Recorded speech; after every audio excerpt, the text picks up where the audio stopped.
guys, welcome to Monday Morning Meetups. This is our second Monday doing this, and we have a very, very special guest. We have George, and then we have his wife, right, Lainey, and she has an amazing story, and it just really warms my heart. So, Lainey, my question is, what was it, trying to think of a good way to make this question make more sense. How did you get diagnosed? Let's just go with that. How did you get diagnosed with cancer? In 2021, I started losing weight, vast amounts of weight, not just a little bit. I was a size 18. Started losing, it got to the point where they knew there was something wrong, but we didn't know what, because I now lost 5 stone with no apparent reason. I had scans, I had blood tests, my bloods were all over the place, scans were clear, and nobody could really understand what was going on. I had another scan MRI scan in April of 22, and by the September of 22, I had a 5 centimetre by 5 centimetre lump in my breast. It had grown that rapidly. So I was taken straight for chemo, mastectomy, radiotherapy, and it turned out that I actually had Paget's disease, which is a very aggressive cancer. They had to sort of stop the chemo because it was going into my lymph nodes. It wouldn't stop moving. They couldn't shrink it anymore, so they cut that short and went straight in for the cut. So yeah, it turned out my sort of 18-month journey was all about cancer. But you can't pick Paget's disease up unless you get any symptoms, and I had no symptoms apart from losing weight. That was it. So 21, wasn't it? Yeah, it was late 21 when we first started noticing you losing weight. A quick word for our American viewers: 5 stone is 5 times 14 pounds, so it's 70 pounds that Lainey lost, and went down from a size 18 to basically a size 8 in UK sizes. Not quite sure how that translates to American sizes, but it's 10 dress sizes down basically. So there was no real explanation at the time. She was working a physical job, which we kind of put it down to, but we didn't suspect cancer at the time. Yeah, so it was a bit of a shock when I went to the hospital on my own, going, no, George, it's fine, it'll just be nothing, and being told you've got full-blown breast cancer kicking off, and it was very aggressive. So George quickly got a phone call to get to the hospital ASAP, and I was in bits and he was in bits. So that's where it began. Yeah, so it was actually September 2022 that that phone call came for me. I was working, thankfully, very close to the hospital, so I was able to get down there very quickly. Work were very understanding, obviously, but it came as a massive shock to both of us. We didn't actually know about Paget's disease at the time. We thought it was standard breast cancer. Straight away, Lainey had to go into the full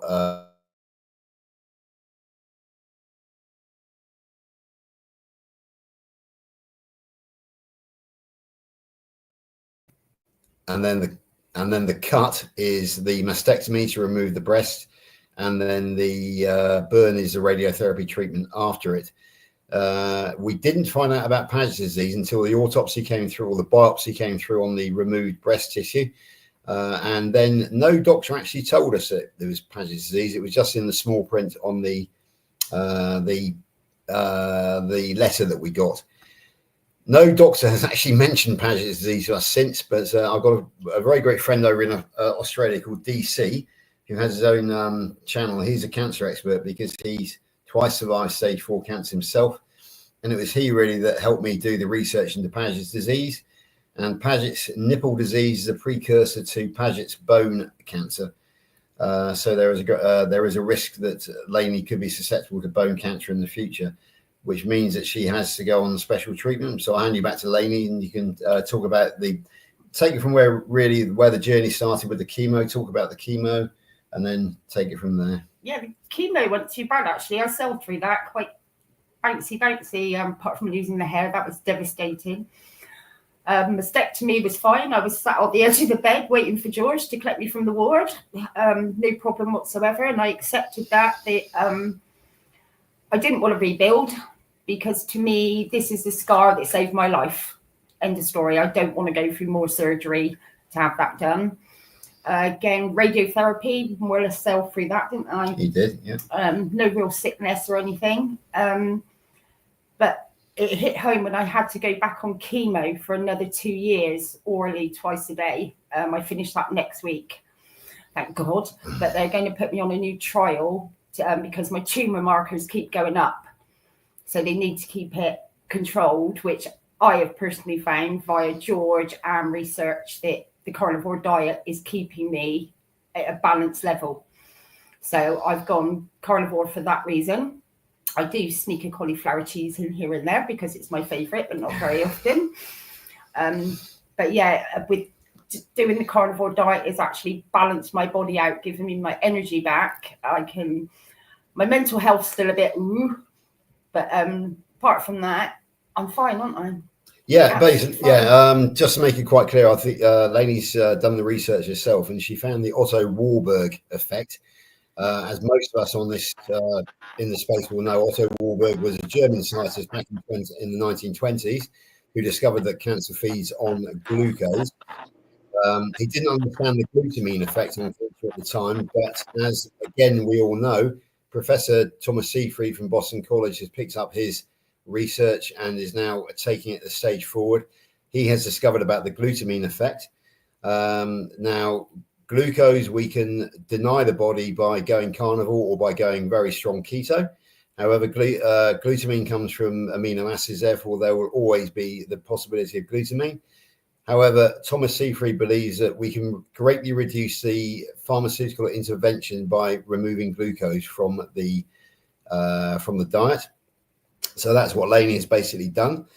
And so, yeah, it's all about Thomas Seyfried, really, and his research, which has guided Lainey onto carnivore. So, yeah, Lainey, when did you really sort of decide to go carnivore? About 8 months ago. Started going keto. I went keto first, didn't I? And then sort of moved on to carnivore. But I did a lot of research through the carnivore doctors and also cancer research are now actually accepting that sugar feeds cancer. So if you can deprive and starve these cancer cells, it's going to help you a heck of a lot. So that's where I had the most sweet tooth in all the world.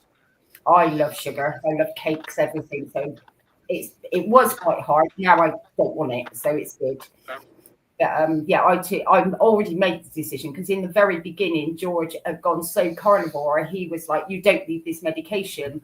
You just need to go carnivore." When I made the decision, I needed the medication and carnivore. I needed the two to work together for me.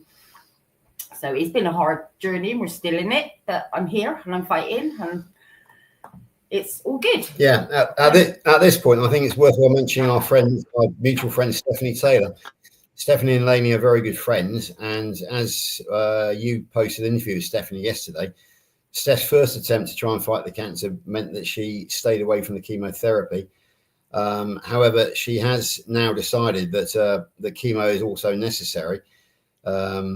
But what we've come up with is a little mantra, and that is that chemo fights cancer, but carnivore fights chemo. Because one thing that Steph and Lainey do have in common is that now that they are on carnivore, even though they are going through the chemotherapy phase, both are feeling very well. Lainey, do you want to comment on that, about how you feel, about the energy levels that you're experiencing on carnivore? Yeah, I'm fine. I mean, I was always really tired. Really, even though I sailed through everything quite well, I was always so tired. I couldn't do anything. I was so tired. And then I sort of went keto and my energy started coming back a bit. And then I went more and more carnivore. And now I can do anything. My energy levels are basically back to what they used to be. Like I said, my mental health sort of dictates where and what I can do outside the house because my home is my safe place, as I call it.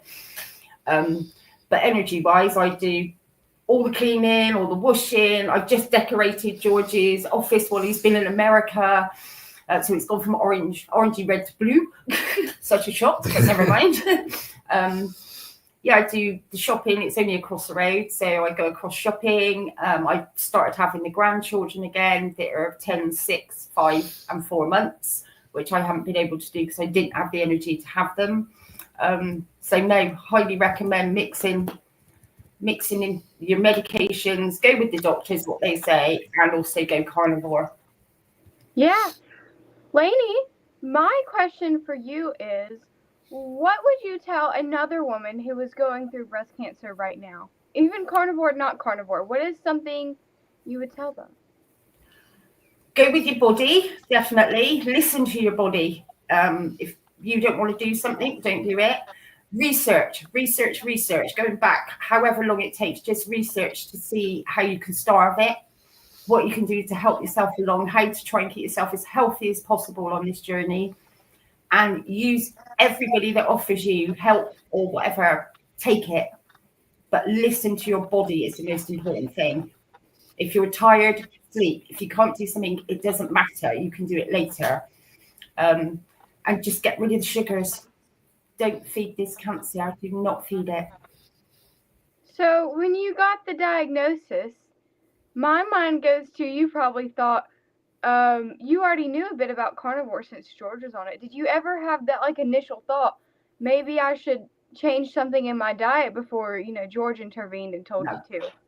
No, I thought he was in a cult. So no, I thought he was starving his body. I thought he was being silly. He was in a cult. And then slowly watching him heal, completely heal, getting a personality that he lost years and years ago, come back.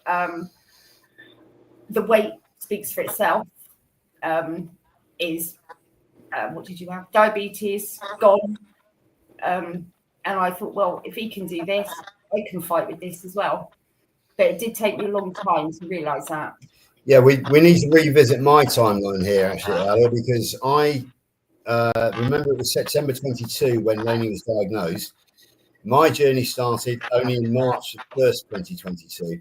Now, I hadn't even discovered carnivore as such by the time that Lainey was diagnosed in September 2022. I'd only literally just heard of it through Dr. Ken Berry and Kelly Hogan. Woman eats only meat for 13 years. But at that time, I wasn't carnivore. I was only keto myself because I was trying to fight type 2 diabetes and morbid obesity. Then I did discover carnivore, and for about a year, I moved towards more towards carnivore. But I had no community at this time. I did not find carnivore community until August of 2023. So 11 months after Lainey's diagnosis. And the first person I discovered was Larry Allhands over in Texas, the carnivore soldier. And I reached out to him, and he became my first friend in the carnivore world. Larry is actually, I think he's still carnivore, but he's no longer doing YouTube. My second friend in the carnivore world was Lauren Tucker, who lives fairly near me. She is one of the English stars of Healing Humanity. So it was quite interesting to talk to her. But at this point, Lainey then became afraid that I was joining a cult and that myself and Lauren would skip off to America, taking all our money with us, holding hands. And it took a little bit of time for Lainey to get her head around the fact that it wasn't, in fact, a cult. It was just a mutual support group. Larry increasingly became our friend. He introduced us to the air fryer, in fact, which we are now a 2 air fryer household. So we have Larry to thank for that. Then Lauren, I joined the little WhatsApp group which Lauren had, and then she merged that with a bigger WhatsApp group. And since then, our community has just skyrocketed. And Lainey then realised that this was no cult because we weren't being asked to send money to any sort of cult leader or anything. So for a long time, I didn't join any groups because we didn't want to send money abroad because we were a bit suspicious. However, I am now a member of the Kilt's Mighty Tribe. I have signed up for the course which we are both on. And I am now a full-blown member of Healing Humanity, so that cost me $30 a month. But it's money well spent because it means I get all the Zoom calls. I have direct access to Kerry. And as I always maintain, I have appointed myself as the main UK ambassador to the United States. Hence, I've just actually been visiting with the United States. I changed my body clock now to fit in with Eastern Standard Time. So my day is now 09:30 in my time until 0300, so that I can join in on all the lives from the United States and also all the Zoom calls with Kerry. So yeah, I am, and I've given up my day job because tomorrow I am 60 years of age and I do get a small army pension, which will help me to stay afloat for the next few months. I might have to go back to construction after that. I don't know yet. But that's the story really. And now, as you know, we have massive community around the world, and it's by no means a cult. It is just a massive mutual support group. Some of whom are on here today, as I see. And, yeah, hi to everybody from that point of view. So, Lainey, do you want to talk about how you realise it wasn't a cult in the end? How did I? Can't remember. Well, I think it was largely through Larry, wasn't it? When Larry became me and Larry with the air fryers, like I said. Well, I now have two. I do not use a cooker at all or an oven. I just use air fryers. Talking about cooking meats different way. I did brisket the other day the way, who was it? Healing Humanity. Kerry did his. I copied his recipe and did that. Started talking to Lauren and a few of the others, and suddenly realised, no, this could be really helpful. And especially when I met Steph, and she's obviously in a worse situation to me where her cancer is concerned, but it's nice to be able to talk to somebody that's going through everything at the same time as I am. So we've become really good friends. And then I slowly met everybody, didn't I? Joined the committee on the great meetup and did the raffle and that for that. Had a really good time. I want to come out to America next year, which obviously this year, because I'm on so much medication, I don't think they'd let me go. But hopefully by next year, it will be down by quite a lot. So I want to come out to America, to Wyoming, meet up with George. I get on with everybody now, don't I? I'm in loads of groups. I've started my own little YouTube, but I just type. I don't go live. I'm too much of a wimp for that at the moment. But yeah, it's a big journey, isn't it? A big journey. The carnivore, had the cancer, everything. It's a big journey. Lainey, I'm just so inspired by your story. Like, it's awesome how you were just able to get through this. You know, it's a lot mentally, and for you to, have such a good support system, it's inspiring. Yeah, I've got we have very close knit friends. My family are amazing, aren't they? My daughter's a manager, so she could take time off when she needed to. So, because I said to George, you have to keep this house going in my journey, and we can do this and that together. But so my daughter took me to every single chemo that I had. My son's quite introvert. No, he's not. He's an extrovert. But when somebody's ill, he can't really cope. So I know he loves me to death, but my daughter has been there the whole time, hasn't she? She explained to the grandson what was going on. So he fully understood why my hair had fallen out, why I was ill, why he couldn't come so often, because he used to stay over quite a lot. And they've just, the whole family and friends have just been absolute rocks. And it's basically straighten your crown, pull your big knickers up and charge. And off you go. Lainey, what do you eat in a day? Like, what's your average day of eating? I tend to only eat one meal a day, I must admit. And it's a pile of meat with some gravy over it, but I use the Kerry Man's carnivore gravy. Carnivore gravy, yeah, basically. Use that. I had a great big plate full of lamb yesterday, as did George. But yeah, I only tend to eat one a day. You like your beef and duck eggs as well? Yeah, beef and duck eggs. I love duck eggs and goose eggs. I love goose eggs, but you can't get them at the minute. they're seasonal, because I don't eat the white. I don't like the white. I like the yolk. So yeah, I'll have beef and duck eggs is my go-to. Have you tried turkey eggs? The yolk is the creamiest in turkey eggs. It is. Have you tried a goose egg? They're even creamier. They're huge and they're really creamy. I haven't tried any. My geese this year, they only laid one egg. Oh Right. no! And I wanted to hatch it. I didn't want to eat it, and it didn't hatch. But Oh bless. Oh, they're amazing though. Goose eggs are amazing. Yeah, absolutely. Yeah, we did try turkey eggs, but we didn't find them different enough from hen's eggs really to make it worthwhile. We've had a bit of an interesting situation with our local market, because we went down and said, "Oh, where are the duck eggs?" And she said, "Oh, the fox got into the ducks and killed all the ducks." So she's lost her supply of duck eggs. But we do have a supermarket called Morrison's here in the UK, and our local Morrison's does sell duck eggs by the 4-pack. They are quite expensive, but we just prefer duck eggs, so we do spend that money on getting the duck eggs.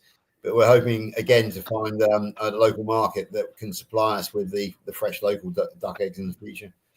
well, if you ever want to get ducks, I promise you they're not very hard to take care of. At least for me, and they lay eggs every day. They don't die unless they get eaten by something. They're pretty easy to take care of. But yeah, animals are like having a farm is a lot if that's not something you're interested in. So No, I would.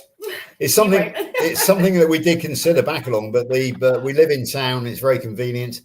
We have a lovely little courtyard garden, which is brilliant for barbecues out the back, but it's not really suitable for keeping wildlife. Although interesting one out there, a few years ago, I did do an experimentation with snails, escargot as the French call them, and that was fairly successful. And now that I'm no longer working full time in construction, I might even consider doing that again, because they're pretty good. They're a mollusk and they're pretty good meat, and they're lovely with butter. The French eat them with garlic butter, but you can just have them with butter. You can actually have them with butter anyway, and that's If anybody hasn't tried snails out there, then yeah, I can recommend them. Yeah, so I've literally just thought that. Yeah, I used to do snails. Maybe I should look at doing them again. So good thinking. I could never try snails. I can't even try oysters. Like I'm just. Oh, I don't like oysters. That's definitely not something that I can do right now. Maybe in 10 years, after being carnivore for so long, I can consider it. But the other thing I've done as well, again studying.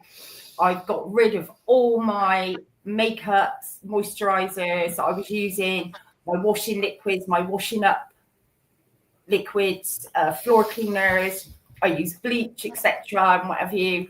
And I've gone all non-toxic. Everything is clean. I don't use anything that's got any chemicals in, which I think is another good thing, because they're saying that obviously these chemicals can cause cancer.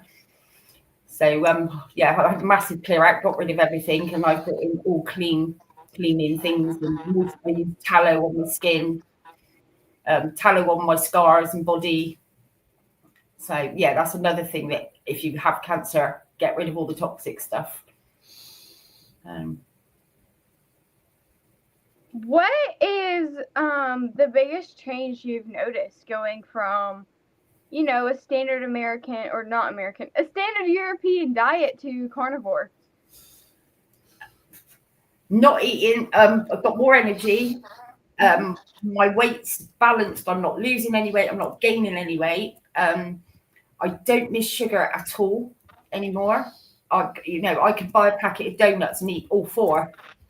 Now I couldn't even eat one. I wouldn't want the sugar. And I just feel healthier, a lot healthier, and more energy, definitely. It's so amazing to me to find you're getting all the benefits everybody else is getting on carnivore, even going through chemo. Yeah, I take, like I said, I have chemo twice a day. It's a tablet form, this one. Twice a day on chemo. I take estrogen blockers. I am on a mild antidepressant, because I'm hoping to come off actually, because I was on 2. One was a really strong one and a weaker one. And I took the stronger one at night to help me sleep. And I've come off of that. That's gone. It's completely gone. So, hoping to bring them down. Like I said, and I come off, finish chemo the end of next week. So that'll be that one gone. And then they're hoping to get on a trial. And if I go on the trial, I'll just have this one tablet to take. And that will be it for 5 years. So fingers crossed. Yeah, if I can just jump in here about the trial. It's a randomized control trial over 5 years. It is worldwide. It is global. It's being organised by a company called Stemline. So the assumption is that it's going to be a stem cell test. The trial is going to be divided into 2. Those who are taking the new Stemline test and those who are on the standard of care. The standard care, I think you call it standard of care over in the States. So we don't know yet, A, whether Lainey will be accepted for the trial, but we think she will. Or B, we don't know whether she will be on the new Stemline or whether she will be on standard of care. So I want to go on it. I so want. Oh yeah, sorry, yeah, that message with fingers crossed. Yeah, fingers crossed. That's it. She goes on the new Stemline. When is it that I'm coming down with you on the Monday the 15th of September, and we have an appointment to go down to get confirmation that Lainey will be on the trial. And then we'll find out shortly after that, hopefully, whether she's on the standard of care or whether she's on the new trial product. So we're doing these Monday mornings on a regular basis earlier, so I shall keep you informed when we do those. So that's no problem. I would love to know how Lainey, if she gets in the trial or not. I really hope you do, and I really hope that it works too, because, with the trials, you never know. They're a trial. Yeah, no, I will do anything. Even if it didn't work, at least I've helped with it to progress or not progress, one or the other. So at least you've tried. That's more than a lot of people have done. Yeah. Again, just a point about the sort of the legacy that the current cancer sufferers can leave. They are kind of an experiment for the future generation that follow, which is why I admire Stephanie so much, because she took the risk of not going down the chemo route originally. But then she found that basically the cancer came back. So she did bravely change her mind and said that she would take the chemo route. Now, this is where we had this discussion because Lainey and Stephanie are both on chemo. They are both full of energy. So we came up with this little saying that you need the chemo to fight the cancer. But in order to get energy back, then the carnivore fights the side effects of chemo. So the mantra that we come up with is chemo fights cancer, but carnivore fights chemo. So if you want to have a think about that one, ladies and gents, and that is what we've come up with. And it seems to work because, there was also a gentleman on the Great British Meetup called Rob, who had stage 4, can't remember which cancer. Well, I think it might have been liver, actually. And you wouldn't have thought so looking at him. He was full of energy, got stuck into the meetup, the same as the rest of us.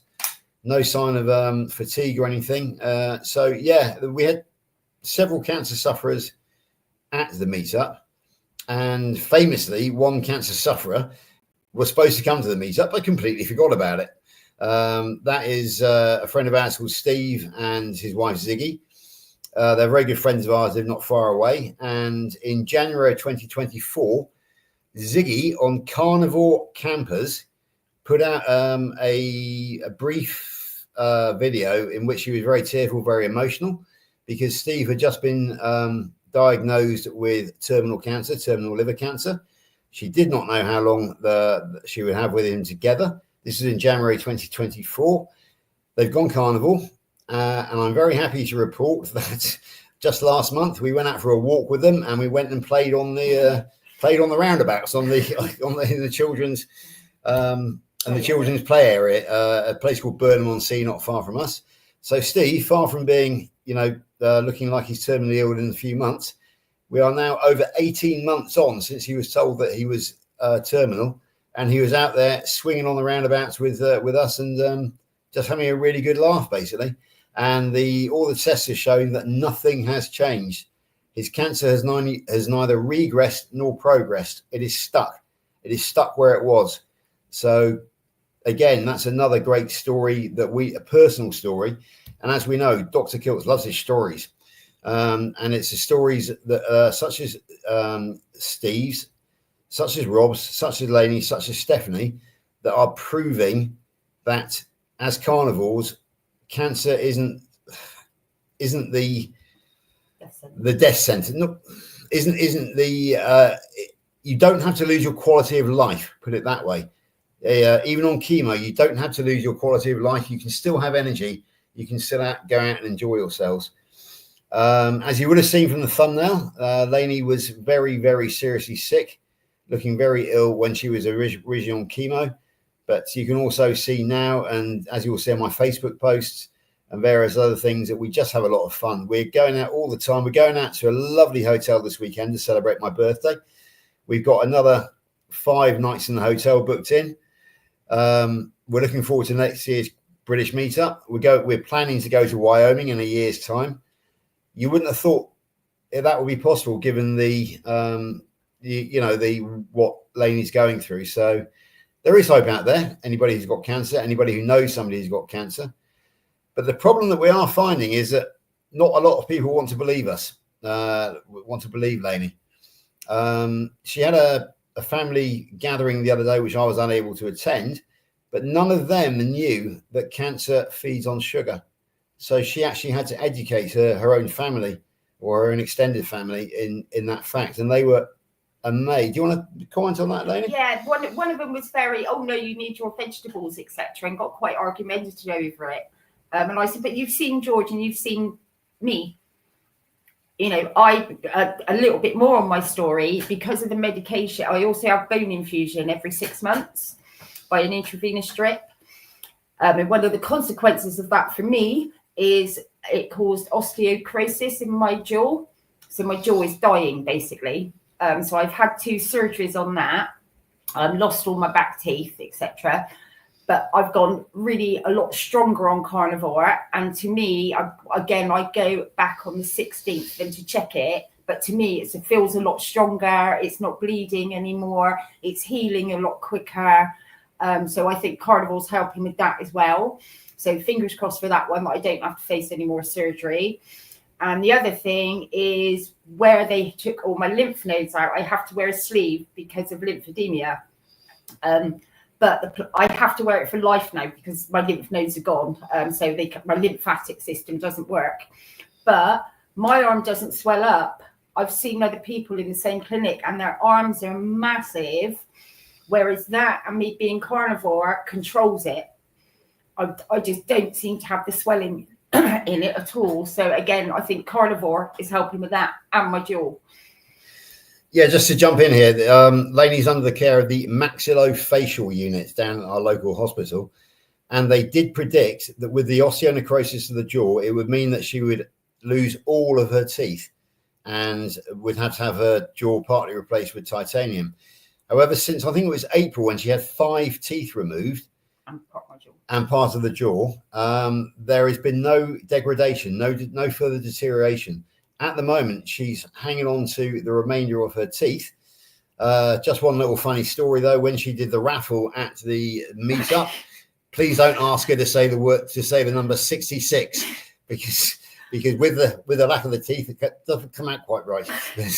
And Carl just enjoyed it so much. He asked me about 6 times to say it, and I was like, nope. But if the worst thing that Lainey experiences is the inability to say 66, I think we got away fairly lightly. So we can maintain a sense of humour about these things. So yeah, it's another side of the story. So yeah, forgot about that. Yeah. Oh, that's the other. When you have cancer and all you listen to is like you're going to have cut, kill, burn, and you think you'll walk away and that's the end of the story. But it's not. For a lot of people, it can be, obviously. But for me, Steph, etc., it's not the end of the story. I'm now 3 years in. And part of the reason I would join the trial was because Paget's disease is hereditary. And I've got a daughter and 2 granddaughters that can be tested whenever they want, obviously. But my daughter is 36 and she said, not yet. When she's ready, she will. And then obviously the grandchildren are only 5 and 6. But if I can do anything that can stop that for them, bring it on. So like I said, bring it on. You are so brave and so inspiring. It's such a sad reality though that so many people now have to go through this. Yeah. And it's not right. You know, people should be able to live a long, happy life and not deal with these things and have to go to the hospitals all the time and have tests ran constantly.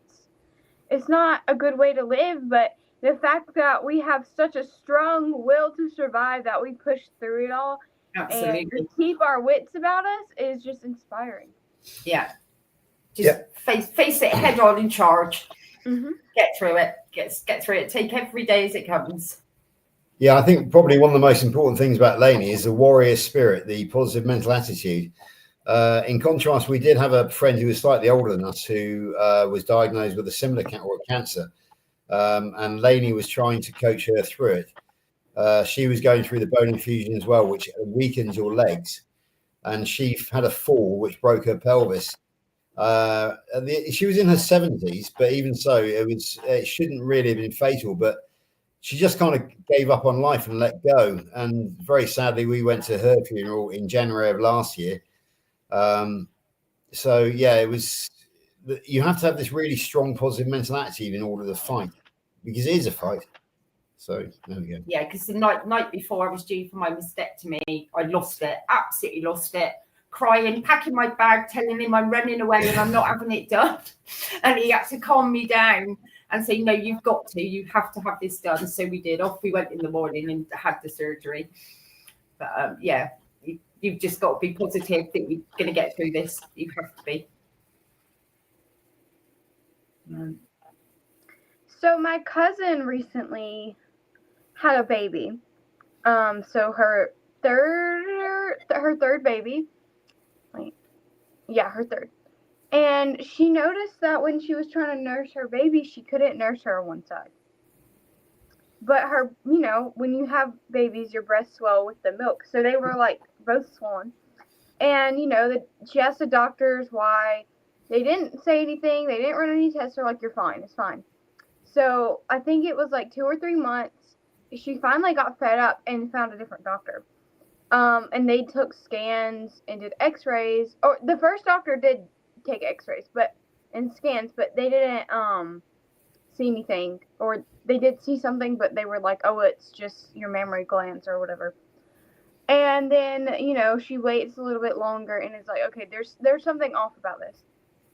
So she goes to another doctor and they take scans, and like it's almost instantly they see a tumor.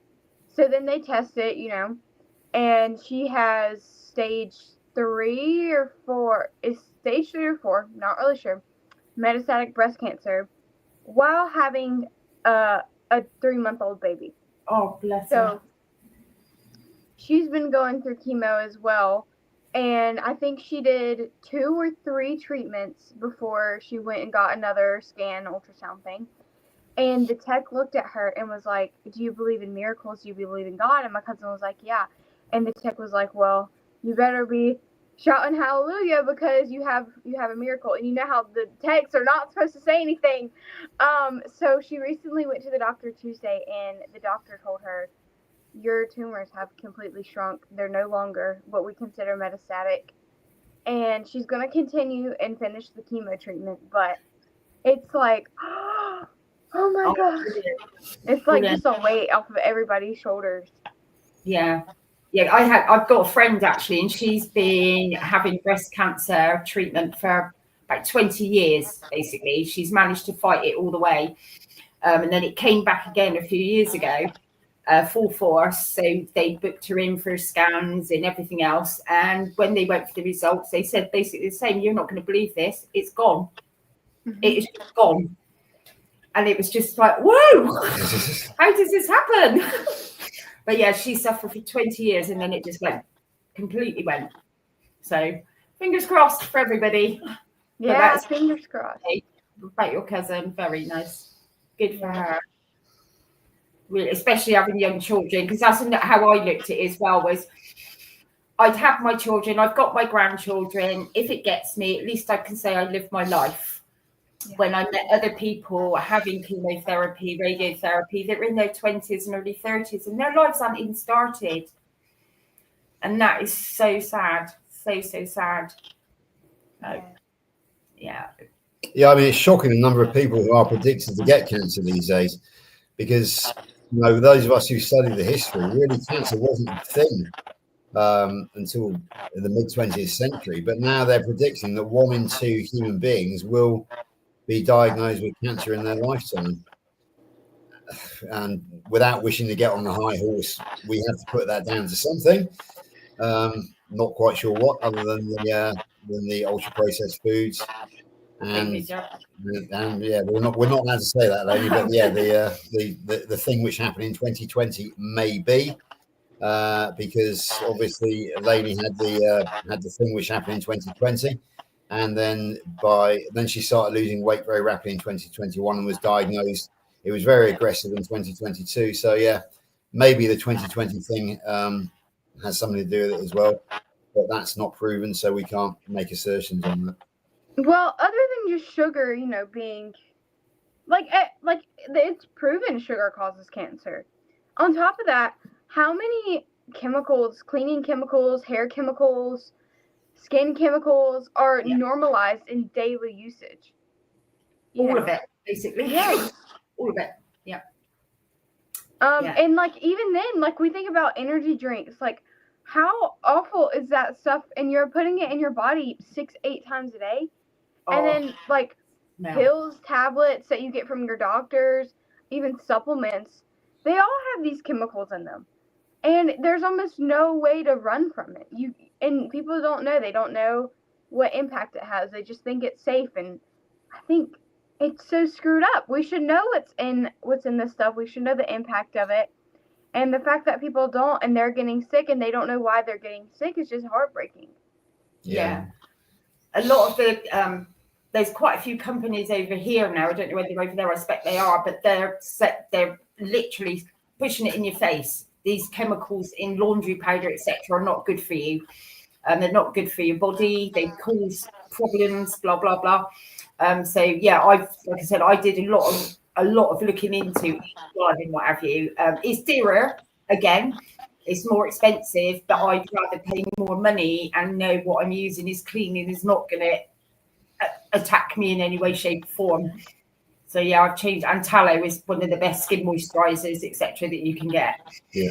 So that's what I use. A word on the fizzy drinks and the energy drinks. Now, Lainey and myself used to be addicted to Coca-Cola. We used to drink it by the litre quite a lot. That's now long since disappeared out of our household. But a word on the energy drinks. I knew two people who were addicted to energy drinks. One was a carpenter who actually built the cat cage on the back of our house. He was drinking, I was on a building site with him. He was drinking probably 8 pounds of that rubbish a day. And he ended up having to be taken into a mental health unit because he went very, very strange. The other one was a very, very good friend of mine who was 3 years older than myself, Tommy. He was addicted to them. Because he was in a high physical job in a warehouse. He thought that they were keeping him awake, and they thought they were giving him energy. In fact, what happened is he became very fat. He carried on drinking them. One morning, he told his wife that he was going to go to work, got to the bottom of the stairs, never made it out the front door, and literally dropped dead. That was in January 2022. I was diagnosed in March of 2022 at 293 pounds. I was morbidly obese. And I was a type 2 diabetic. I realized that I was a heart attack waiting to happen. I realized that I would be going the same way as Tommy very shortly. A lovely nurse told me these 4 words: all carbs are sugar. I went away, did the research, and now I've healed myself. So my type 2 diabetes and morbid obesity story is weight of 293 pounds, waistline of 44 inches, HbA1c of 6.7%, that has become just over 170 pounds in weight, a waistline of 34 inches. So I've lost 10 inches off my waist. And my last HbA1c was 5.1%, which is well within range. So that is, from bad things come good. And because Tommy was addicted to those energy drinks and because it killed him, it was a wake up call for me. So I was able to take heed of the warning and was able to support myself. And that 3.5 year journey that I've been on has led me to be here with you today. Without that, I never would have been here today. I never would have been on the Kilts course. I never would have made so many friends around the world. So yes, I'm very, very saddened by the fact that Tommy and other friends of mine have died. But their sacrifice, their example has helped us all to reach this space. And now it is our turn to help others if those others want to be helped. But the problem is many don't because they love their carbohydrates and their Coca-Cola. So we've got about 15 minutes to do a little Q&A in the chat. So for those of you who are watching, if you have any questions, have any comments you'd like to make, if you have anything you want to tell Lainey or ask Lainey, please put them in the chat and we will go through them. We got about 15 minutes before this live has to end. But Nancy said a friend who has liver cancer was told by oncologists to that drinking a glass of wine a day is fine. The message here is that doctors don't know that sugar feeds cancer. That's doctors, though, isn't it? We know it does, and the research says it does. So I like a glass of wine now and again. So if I want one, I will have one. But I know I'm feeding that sugar going in me. So if I fancy wine, we'll get me the lowest sugar one that we possibly can. But no, it does. End of story. It does. Yeah, a quick word on the wine. For 3 years following my diagnosis, I kept on drinking alcohol, but I did make sure I drank only the very driest of the white wines, and I drank the lowest carbs of the beers and the white spirits. I didn't drink anything with mixers like Coca-Cola in it. I didn't drink any of the red wines or any of the darker ones. I had great success, but I gave up drinking on March the 17th of this year, and I've had further success since then. So even though you can manage alcohol by using the low carb alcohol, the recommendation is stay away from it. The occasional glass of wine won't hurt. Dr. Kilts has the occasional dry martini. But if, like me, one glass of wine leads to 3 or 4, it's not a good idea. Lainey can have a couple of glasses of very dry white wine with her food, and it doesn't really. It's not the end of the world. So I choose not to drink at all. Lainey moderates now, but it's personal choice at the end of the day. But I wouldn't say that alcohol is a good idea in any way, shape, or form. Nikki wants to know, she wonders if technology and phones, etc., affect the damage of cancer and metabolic health. Ooh, you can answer that one. I'd say yes, it does damage. Yeah. It's life. Okay, so what I'm going to do here is refer you to my great friend Rebecca Johnson, who grew up in the same town as me. She now lives in northern Spain. Her YouTube is Cabana Chronicles, which is the Spanish word CABAN with the little wiggle on top, A Chronicles. She was an MS sufferer. But she went carnivore, and now she and our great friend Diane Ladd have teamed up, and they have done a lot together. And she is no longer MS, but she has deliberately moved to the top of a mountain in Spain to get away from the technology from 4G, from 5G, because she honestly felt when she was living in the cities that her health was worse because of all the invisible airwaves in the ether. The EMF. Yeah, absolutely. Yeah. So if anybody's interested in that, go to Cabana Chronicles, Rebecca Johnson, and you will find that she does talk about that every now and again. So I'm open-minded, but Rebecca believes it. What I was thinking about is I saw something posted somewhere that they can even do a study on microplastics and how they affect us because there's not a control group. And I think, how much of this sickness is caused by having plastics in our body and our brains, you know? Like, there's no way for us to ever know for sure if it's causing that or if it's any other environmental factor. Yeah, I literally today started studying the Rockefeller effect on the medical industry because I've heard a lot about John D. Rockefeller recently, but he's one that I hadn't started to study. And apparently, it was because he was oil, and it was the petrochemical industry that came up with the plastic. He also bought out the medical industry, but he is responsible for the fact there is so much plastic in our environments now, I suppose. And the plastics they don't degrade, they do break up into particles. But even fish will obviously, you're being subjected to microparticles of plastic all the time because of the amount that's ended up in the sea. But how do you do a trial? You can't deliberately feed human beings plastic, so you cannot have a control group as such. So this is the problem, that those people who are waiting for the food science, they're going to be waiting a long time because we can't ethically treat people. You know, we can't deliberately feed them plastics and see how, compared to the control group, to see how long they survive. There will never be effective nutritional science, as Professor Bart Kay says, because ethics will not allow us to run that control trial. So we'll be waiting a long time, I'm afraid.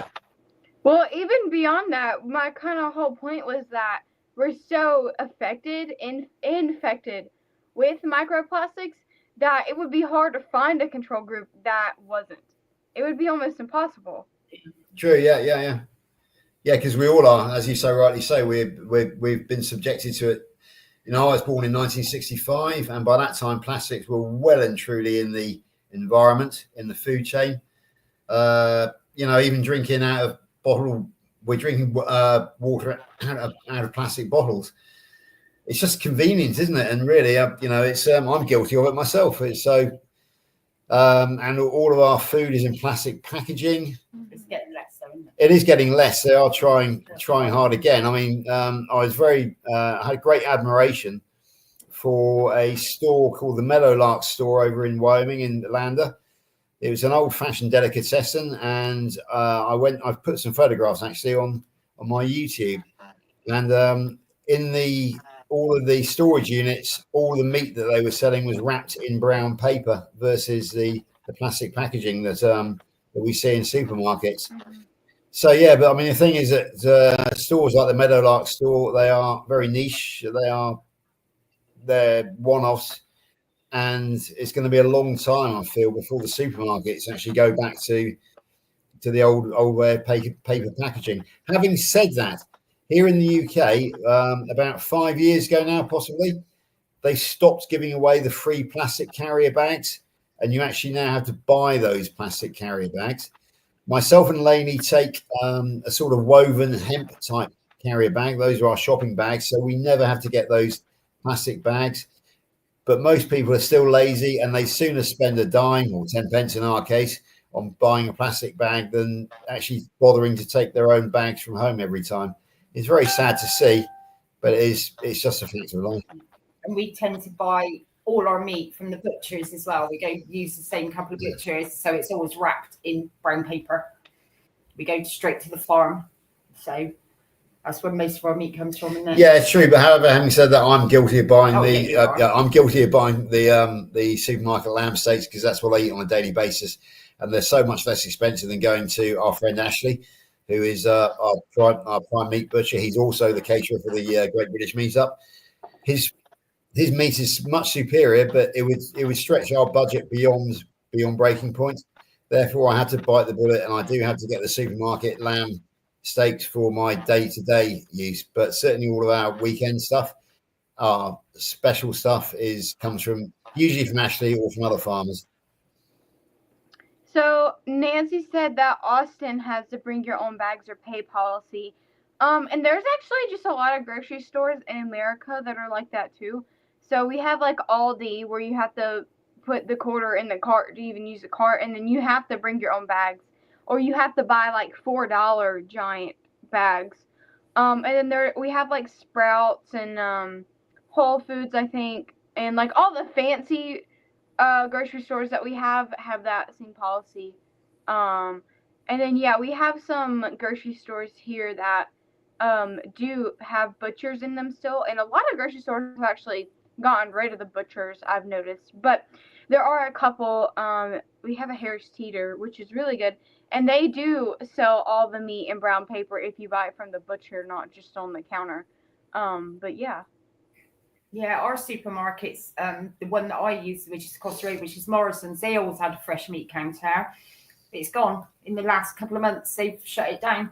So it's all pre-packed over on the shelves now in the fridges, which is sad because I used to get some beef over there. So it was quite nice. Yeah. So, is there anybody else does anyone else have any other questions, comments, rude remarks? I don't think there's any haters in here, but it wouldn't surprise me if somebody was just sitting back, listening to everything we say, and it's like, there's no way that's true. Yeah, well, Ali, what we a lot of us have found over the years that is when you get the haters, when you get the trolls, that's when you know you've made it. Yes. You should actually be proud when you pick up your first trolls. I'm a great friend of Lee Copus, the Kent Carnivore. He's got about 70,000 followers, and he's got a couple of brilliant trolls who follow him all the time, and we just accept that they're going to be there, and we just laugh at them. So, yeah, I don't see how look at me, look at Steph. Yeah. Hello. I think we just speak for everything. So, you see other people, they can't even get out of bed at this stage and what have you, and I'm still up, rocking and rolling, playing in the park. Yeah, and like you can live a normal life. That's like the crazy part, is that you may not have the superhuman energy that, some carnivores experience, but you can get out of bed, you can clean, you can cook, you can go for a walk, you can go grocery shopping. Like, that's where, I forgot my words, but that's enough. That's enough for a lot of people. And a lot of people now don't even have that luxury. They can't, even if they're not, have cancer or have any giant terminal illness, they can't even get out of bed most mornings. And for you to be able to do that and have cancer on top of that, it's just a testament to what diet can do and what your mental well-being can do. Yeah, absolutely. George, do you have anything you'd like to add before we finish off this live? Not really. It's just such a relief to both of us that we both found carnivore, because, with me with my type 2 diabetes and with Lainey with the cancer, we could be in a much, much worse state now if we were here at all. So, yeah, every day I am grateful, thankful, blessed, as Kerry would say, that I found this route and that Lainey decided to follow me and find out for herself. So, yeah, grateful, thankful, blessed, full of energy, looking forward to the rest of our lives, basically. Looking forward to traveling to America next year to see you guys. Are you coming? If you can make it to Riverton, anybody, please come try and make it to Riverton, because I'd love to meet you all. And it's just amazing, Ali. It's just amazing. Oh, just a quick one. I was on with Dr. Kiltz this morning in the chat, and Dr. Kiltz says anybody who is going to do a live, he wants to try and get the live thing rolling around the world. But anybody from our group, anybody who knows Dr. Kiltz, please send the upcoming thumbnail to Alia at drkiltz.com on email, because she is going to post it on the KMT site. I sent ours earlier. So next week, when you prepare the thumbnail for next week, please do send it straight to Alia, and she will flag it up. And the same goes for anybody else who's here on, or anybody who knows anybody. In fact, what we can do is put up on our WhatsApp group after this. And yeah, please, everybody, let Alia know, so that we've got 24/7 lives going out around the world, and we can get the message out there. Yes, that's awesome. I love Dr. Kiltz. I had something that I was going. Okay. Oh, I forgot it again. I was like, oh my gosh. Thank you guys for watching. Be sure to go subscribe to Lainey's channel. I know she said she wanted to post some content soon. So, Lainey, I don't know why you're nervous. You did amazing on this live, and you just flowed naturally with it. Like it was really good. Like I was kind of taken aback. I was like, well, she's just talking and taking the show on. Awesome. I don't have to do much. But yeah, thank you. I had a really great time with you guys. And I'm looking for some guests for my next live. So if anybody is on this thinking, oh, I want to share something, let me know, because it's hard to find people who want to get on lives, at least for me. Yeah, well, we've got the WhatsApp group, and I'll do my best to see if I can bully somebody from the UK, one of our UK carnivores, to come on with us as well. I've got 1 or 2 good contacts out there now. So yeah, we'll see. Yeah, just watch this space, Ali, and I'll see what we can come up with. Well, I hope everybody has a very meaty Monday. Goodbye, guys. Bye. Bye. Bye, everybody.